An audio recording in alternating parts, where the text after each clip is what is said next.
Les matins, nous retrouvons Fanny Agostini. Bonjour Fanny. Bonjour Mathieu. Alors ma chère Fanny, depuis que vous avez emménagé en Haute-Loire, vous avez adopté une nouvelle drogue. Alors attendez, je vais garder le médecin d'Europe 1 à côté de moi quand même. Le serpolet, qu'est-ce que c'est? Vous n'avez rien contre le serpolet, docteur? Non, rien du tout. Je ne sais même pas ce que c'est, je vais pas vous mentir. C'est vrai? Je vais pas faire semblant. Non. C'est une plante très commune. En fait, on l'appelle aussi le thym sauvage. Il y a le serpolet autour de chez moi, mais aussi l'achillée millefeuille. Je prends aussi de la mélisse. J'en trouve vraiment partout autour de la maison.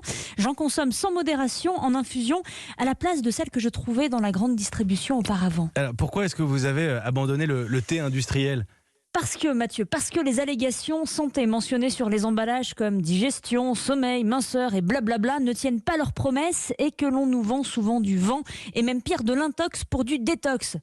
En fait, ce qui m'a fait tilt, c'est la rencontre avec l'ex-DG d'une très grande marque de thé français, aujourd'hui reconverti dans les infusions qui respectent le process de concentration des actifs de la plante.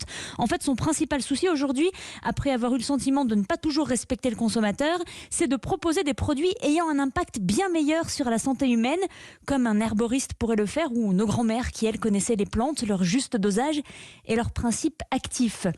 L'entreprise dont je vous parle s'appelle Diffusance, elle est basée en Haute-Loire et elle joue la transparence totale sur les thés et les infusions qu'elle propose. Quand on sait que le thé est une boisson qui a connu un boom phénoménal ces 20 dernières années, avec une consommation qui a triplé, on est en droit de se demander ce qui se passe vraiment quand on verse de l'eau bouillante sur un sachet. Vous nous dites que cette opacité sur les sachets de thé, Fanny, sur les sachets de thé et les infusions, c'est aussi une histoire de pesticides.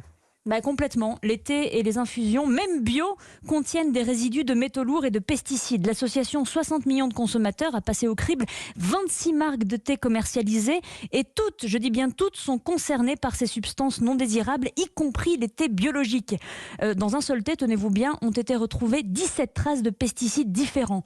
D'où l'importance de prêter attention à ce que l'on boit pour ne pas que ce breuvage quotidien ne devienne un poison dilué certes, mais un poison quand même. Et si vous en avez dans le jardin, vous avez raison, Fanny Agostini, il n'y a qu'à se baisser pour ramasser.